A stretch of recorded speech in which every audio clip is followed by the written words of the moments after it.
एक क्वेश्चन है, the side of a equilateral triangle is shown by. एक हम इक्विलैटरल ट्रायंगल हमें क्वेश्चन में दिया गया है। इक्विलैटरल ट्रायंगल वो होता है जिसके सारे साइड्स बराबर, ठीक है, तीनों साइड जिसके बराबर हो उसको इक्विलैटरल ट्रायंगल कहा जाता है। क्वेश्चन क्या है कि जो इक्विलैटरल ट्रायंगल है उसके साइड्स को L से डिनोट कर रहे हैं, मतलब दिखा रहे हैं कि ये भी L है, ये भी L और ये भी L, ठीक है। ये 1 2 3 4 5 सेंटीमीटर नहीं दिया गया, L बताया, सारे साइड L के लेंथ की है, L कोई लेंथ है जितनी सारी की सारी साइड, ठीक है। So express the parameter of the equilateral triangle using L। अब आपको पैरामीटर बताना, तो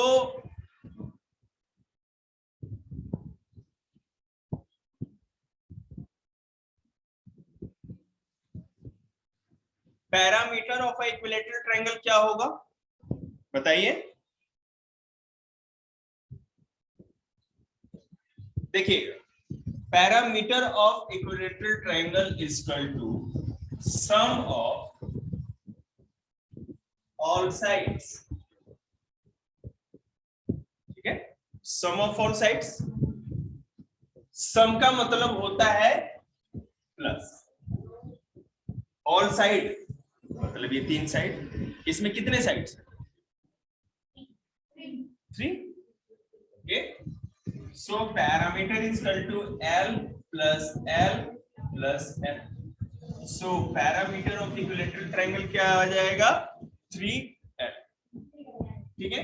ये 3 बार L है ना, तो 3 और है क्या L, तो L, काम खत्म। समझ में आ गया आप लोग को? हाँ, जितनी बार क्या बेटे, ये तो एक ट्रायंगल में तो 3 ही बार होगा ना, लेकिन अच्छा क्वेश्चन है क्योंकि जितनी बार वाला भी क्वेश्चन आ रहा है, ये समझ में आया आपको? मैंने भी खत्म नहीं किया, मैं समझा। कहा जा रहा है कि आपको पैरामीटर बताना है इक्विलैटरल ट्रायंगल का, और हमें पता है कि जो इक्विलैटरल ट्रायंगल होता है उसके ऑल साइड्स इक्वल होते हैं। अगर एक भी साइड दिया रहता तो आपको ऑटोमेटिक दोनों साइड का पता चल जाता। जैसे मैं एग्जांपल देता हूँ, एक इक्विलैटरल ट्रायंगल का एक साइड 2 सेंटीमीटर का है, तो ये भी 2 सेंटीमीटर का होगा और तीसरा भी 2 ही सेंटीमीटर, तभी इक्विलैटरल का। इक्विलैटरल ट्रायंगल वो ट्रायंगल होता है जिसके तीनों साइड बराबर ही होते हैं, बिल्कुल बराबर बराबर, ठीक है ना। चलिए, अब हम किसको समझ में है बोलिए, फिर से रिपीट करो। मैं ये समझ में, नो प्रॉब्लम। 6 में किसी को पूछना है तो बोलिए, ये तो मैं आगे बढ़ू, इसका मतलब आगे बढ़ो, बोलिए। Excuse me sir. Equilateral triangle, हाँ बोलो, क्या कर रहे हो देवी? Excuse me sir. कुछ कर रही हो क्या Devita? Yes sir, your screen is looking black. हो जाएगा, नहीं ब्लैक तो नहीं होना चाहिए, चल मैं ब्लैक दिख रहा हूँ और सब चीज तो व्हाइट ही है। नहीं, और सब कुछ मतलब पूरा डार्क स्क्रीन दिख रही है, बोर्ड वगैरह कुछ भी नहीं दिख रहा। अच्छा, लेट मी चेक। नहीं, इट्स नाइस। देखिए, अब हेक्सागन का मतलब होता है षटभुज, जिसमें 6 साइड्स होती है, ठीक है। It's a hexagon. कहा जा रहा है कि the side of a regular hexagon, okay, is denoted by L। हम यहाँ x मान लेते हैं, कुछ भी मान लो, जो इसके रेगुलर हेक्सागन का मतलब होता है जिसके 6 साइड हो और सारे के सारे साइड बराबर इक्वल, उसको रेगुलर हेक्सागन कहेंगे, या हेक्सागन कहेंगे, हेक्सागन षटभुज। तो आपको बताना है कि what is the parameter of a regular hexagon. Same formula, देखिए, parameter of hexagon is equal to sum of all sides, ठीक है।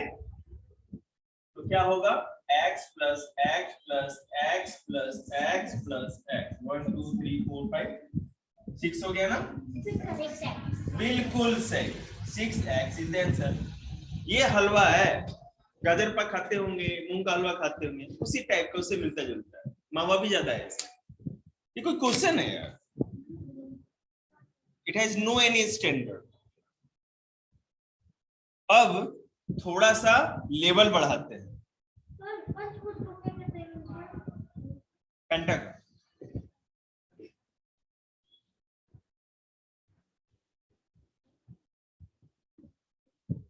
अब हम क्या करेंगे कि क्यूब बनाएंगे।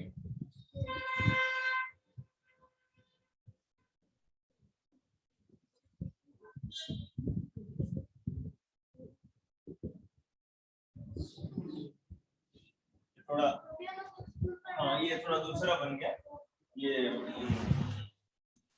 हमें बहुत अच्छा भी बनाना है, अच्छे वाला ही बनाते हैं। चलो तुम लोग थोड़ा बड़ा बनाते हैं ताकि बच्चों को दिखे बड़ा। शहजाद जी अच्छा बनाया खराब? अच्छा, इसको करते हैं तो चलाएंगे।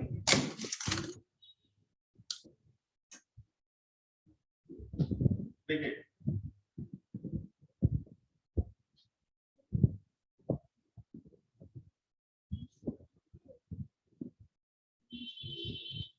ये एक क्यूब हो गई, ठीक है।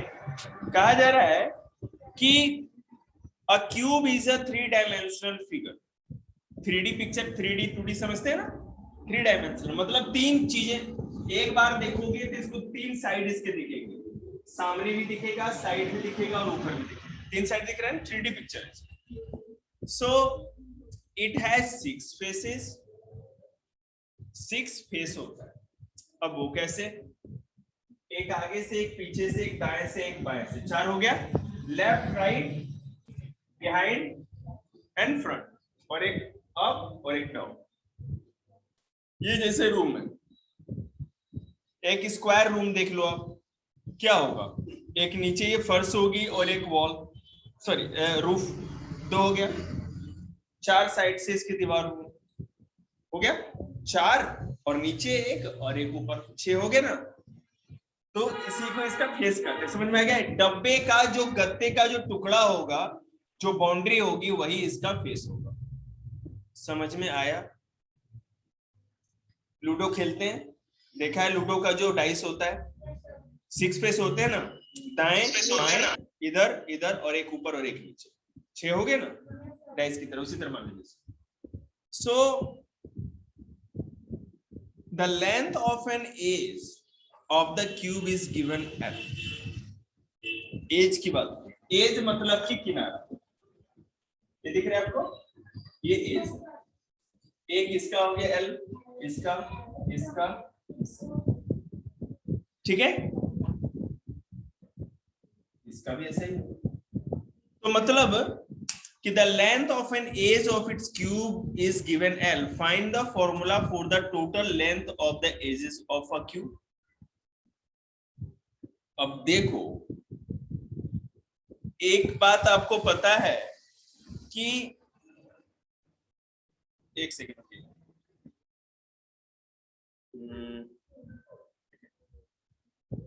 1 2 3 4 5 6 7 8 9 10 11। अगर साइड्स, सॉरी फेसेज अगर 6 है इस क्यूब में, फेस, हाउ मेनी फेस देखिए, चलिए फिर से करते हैं। फेसेज 6 है, कैसे आपको बता दिया मैंने, कोई डब्बा है ऐसे, चरकुट नहीं है, लो ये देखो, इसे मान लो स्क्वायर टाइप है ये, तो एक ऊपर होगा, एक नीचे होगा, एक ये दाएं होगा और एक पीछे वाला बाएं, और इधर इधर, मतलब 6 होंगे। किसी भी डब्बे में, क्यूब में 6 फेस होते हैं। अब आप कमरे को देख लो, अपने रूम को देखो, जिस रूम में बैठे हो, मान लो ये स्क्वायर रूम हो, आपसे पूछा जाए एज मतलब कि किनारा, जहां 2 वॉल मिलते हैं, देखिएगा, एक ये एज हो गया, यहाँ पर ये और ऊपर वाला मिल रहा है, एक ये एज 1 2, एक ये एज है तीसरा और ये चौथा। तो ऊपर 4 है 1 2 3 4, तो नीचे भी 1 2 3 और 4 हो जाएगा। फर्स्ट अगर स्क्वायर है, वर्गाकार है, तो नीचे भी 4 दीवार होंगे, तो 4 कॉर्नर हो गए, 4 लंबाई में हो गए ना, और ऊपर छत में भी 4 हो गए, तो 4 4 8 हो गए। फिर उस 4 और 2 दीवार एक कॉर्नर पे मिलेंगे, 2 दीवार एक कॉर्नर पे, 2 दीवार इस कॉर्नर पे, 2 दीवार इस कॉर्नर पे। कमरे में 4 कॉर्नर होते हैं ना, तो 8 ये हो गए, तो 4 ऊपर 4 नीचे, 4 4 8, और ये 4 साइड में, तो 12 हो गए। तो मतलब कि एजेस कितने हो गए? कहा जा रहा है कि एजेस की लेंथ L दे रखी। आपको पता है क्यूब में एज, फेस, साइड सब बराबर होता है स्क्वायर की तरह। तो parameter of,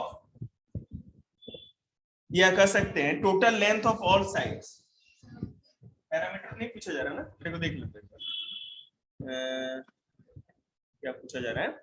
Find the formula for the total length of the edges. Total length of the edges. Total length of the edges is equal to,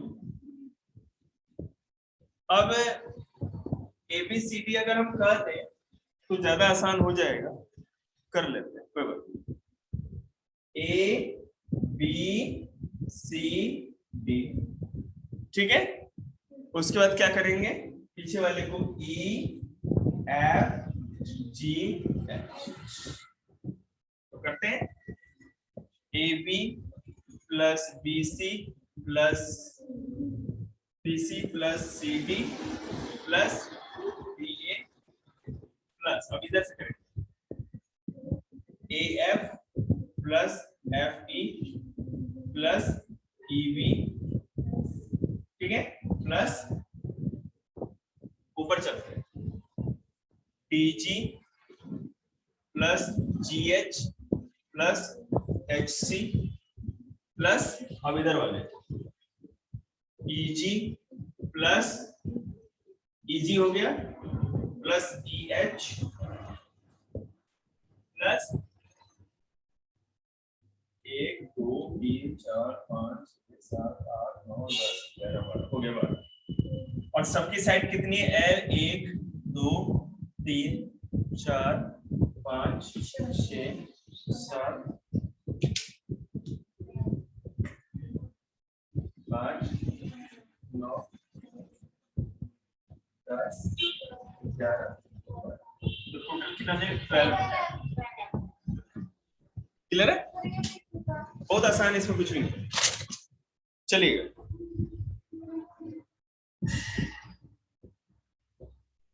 that's the nice question, इसके ऊपर काम करते हैं। इस रेडियस को OA रेडियस और diameter BC diameter है। Very good, okay, ठीक है। चलिए, तो अब क्वेश्चन पे हम लोग काम करते हैं, ठीक है। तो देखिए, अब जो जो दिया हुआ है वो हम लिखते जाए, ठीक है। Since C is the center, ठीक है, ऑफ सर्कल, है ना। Since C is the center of the circle, okay, CA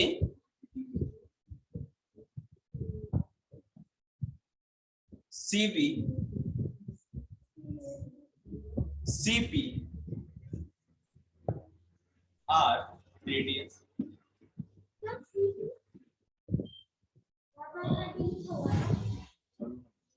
फिर वहां कैलकुलेशन गड़बड़ है।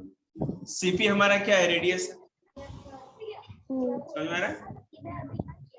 Yes sir. CA CB और CP हमारा क्या है, रेडियस। ठीक, रेडियस का याद रखिएगा, रेडियस सेंटर से स्टार्ट होती है और सर्कमफ्रेंस पे जाके खत्म हो जाती है। ये सेंटर से स्टार्ट होगी और जहां भी घेरा आ जाएगा वहां पर रुक जाएगी, तो ये रेडियस होगा। तो ये ऐसा आप ये आप नहीं कर सकते कि AC इज रेडियस, ये नहीं बोल सकते, गलत है, उस तरह मत करो। इसी चलते कल एक बच्चे को लुढ़का दिया था।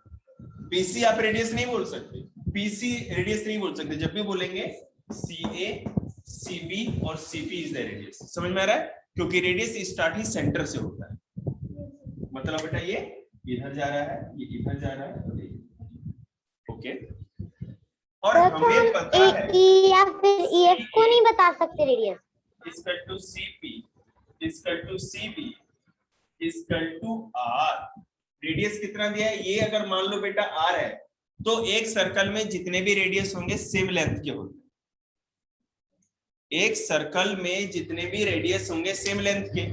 तो अगर इसकी लेंथ R दी है तो CA की भी लेंथ R होगी और CB की भी लेंथ R होगी। तो CA CP के बराबर है, CP CB की बराबर है, तो सारे किसके बराबर है, R के बराबर। ठीक है,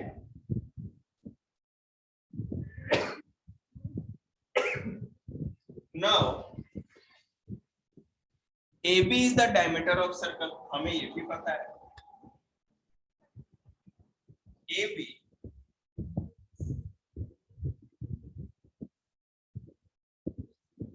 AB is the diameter of circle और हमें पता है कि AB क्या है, AB इक्वल टू कितना होगा, AC प्लस CB, ठीक है ना, AC plus BC, AC plus BC। इन दोनों टुकड़ों को जोड़ने से ही तो पूरी लाइन बनी है ना। तो जो पूरी लाइन है AB यहाँ लिखते हैं, किनके मिलने से बना है, AC के और BC के मिलने से बना है, वो लिख दिया। तो AB जो डायमीटर है बेटा उसको स्मॉल d से डिनोट करते हैं, ठीक है। और आपको पता है AC की लेंथ भी कितनी है,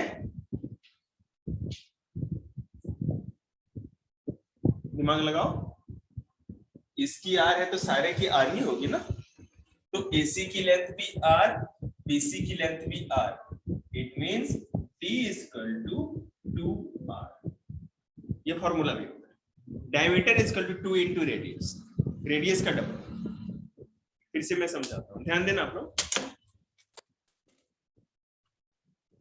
हमें ये सर्कल दे दिया गया, ये पूरा का पूरा डायमीटर भी बता दिया गया और इसमें 3 रेडियस भी दिखा दिया, ठीक है। ये छोड़ दें, ये तो मैंने खुद से क्रिएट किया। पूछा जा रहा है कि जो इसका डायमीटर है, रेडियस की लेंथ R बता रखी और कहा जा रहा है कि इसका जो डायमीटर है उसको फॉर्मुलेट करिए, मतलब उसका फॉर्मूला आप लिखिए। हमें डायमीटर का फॉर्मूला याद रखना है 2 इंटू R, 2R है ना, रेडियस का डबल। तो पहले पूरा का पूरा स्टेटमेंट लिखना पड़ेगा। हमें पता है कि सर्कल का जो सेंटर है वो C है, ये पता है CA CP और CP ये 3 के 3 इसमें रेडियस है,